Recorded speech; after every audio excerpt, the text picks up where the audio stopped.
السلام عليكم، ازيكم عاملين ايه؟ يا رب تكونوا بخير. انا فاطمة. ما تنسوش تعملوا لي لايك وتشتركوا في القناة وتفعلوا زر الجرس علشان يوصلكوا كل جديد. النهاردة هعمل فراخ مشوية، احلى واسهل صينية فراخ مشوية ممكن تاكليها بتتبيلة مميزة على طريقتي الخاصة. غدا سهل وسريع ما بياخدش اي وقت. بجد ريحتها وطعمها تحفة. يلا بينا نبدأ.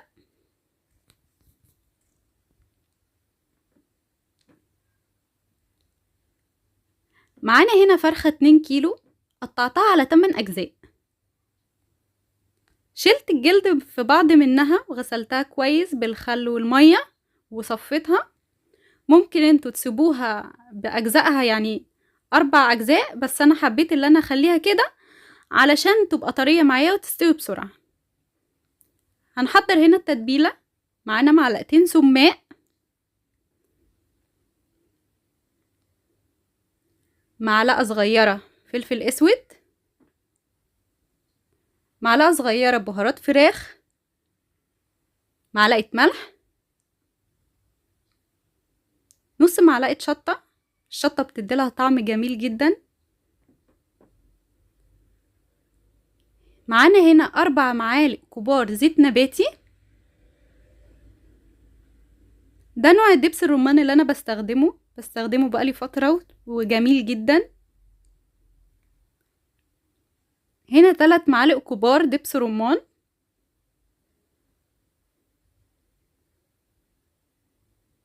هنحط ليمونة ونص. الليمون بيديله طعم جميل وما بيبانش اي مرارة بعد ما يستوي.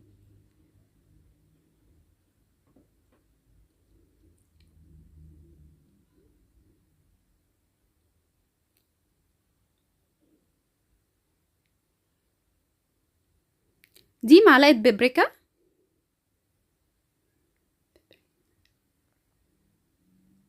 نص معلقة توم باودر.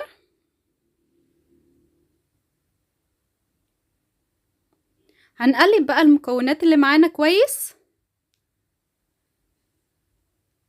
بحيث اللي هي ما يبقاش فيها كتل وكل حاجة اندمجت مع بعض.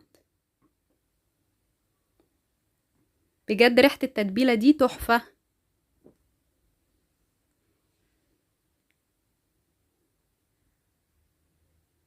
تمام كده.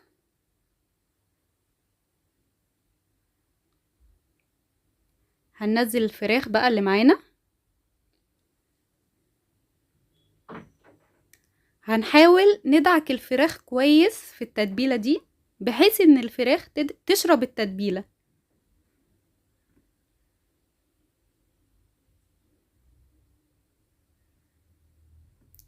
هتسيبوا الفراخ دي في التلاجة لمدة ساعة ونص او ساعتين حسب ما تحبوا.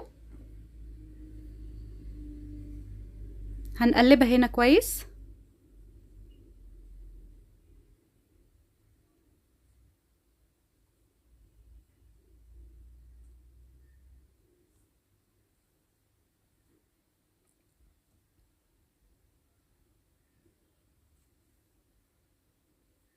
كده قلبناها كويس. هنسيبها بقى تتبل مع نفسها شوية ونبقى نرجع لها تاني.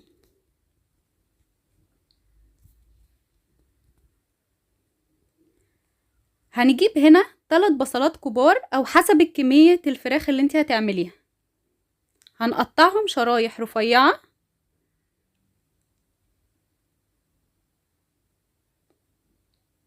يفضل في الوصفة دي اللي انت تقطعي شرايح احسن من المكعبات، وحسب كمية البصل اللي انت تحبيه. في الاخر بيبقى عامل صوص بيبقى جميل جدا وطعمه لذيذ.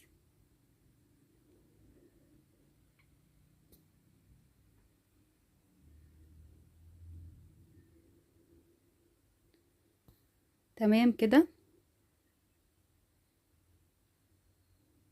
خلصنا كل الكمية اللي معانا. هنجيب صينية بايركس، هنحط فيها شوية زيت وهننزل عليهم البصل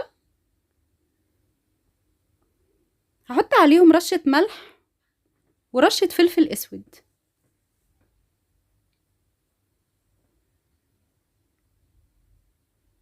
بس كده. نحاول نفرد البصل.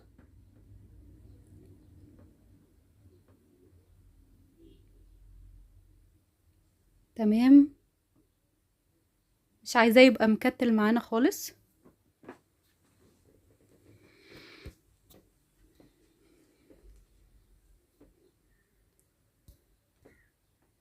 هنجيب هنا الفراخ وهنرصها في الصينية فوق البصل. تبلت معانا كويس جدا، واخدة لون من قبل ما نحطها في الفرن.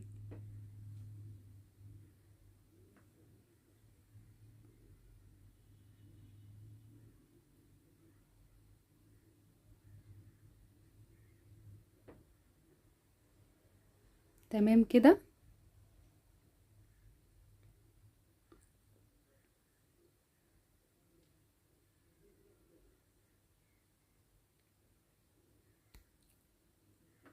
هننزل بقى بالصوص اللي كان متبل فيه الفراخ، هنحطها عليه.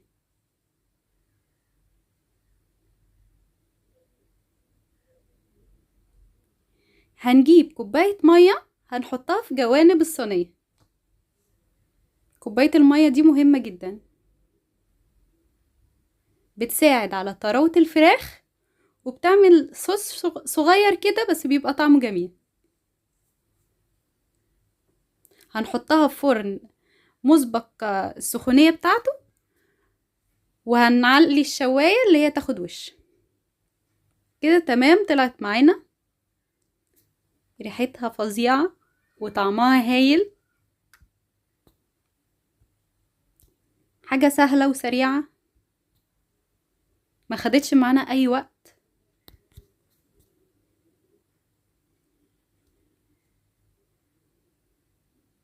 هنرش عليها خضرة، بقدونس او كزبرة.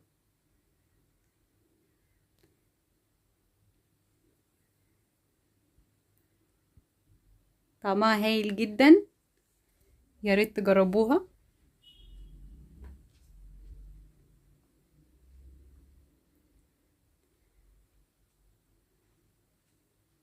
تمام. احنا ممكن نقدمها مع رز بشعرية او رز ابيض، في الحالتين طعمها جميل. ممكن برضو تتحكموا في نسبة الشطة اللي فيها.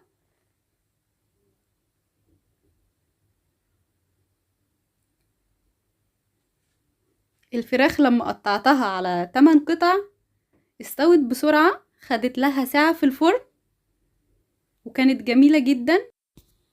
الوصفة دي برضو ممكن تتعمل في العزومات، بتبقى مميزة جدا ومغذية وطعمها جميل. الدريسنج بتاعها طعمه جميل جدا. كده الوصفة بتاعتنا خلصت، بألف هنا وشفا. ياريت تجربوها وتقولولي رأيكم في الكومنتات. نتقابل ان شاء الله الوصفة الجاية. ما تنسوش تعملوا لي لايك وتشتركوا في القناة وتفعلوا زر الجرس علشان يوصلكوا كل جديد. مع السلامة.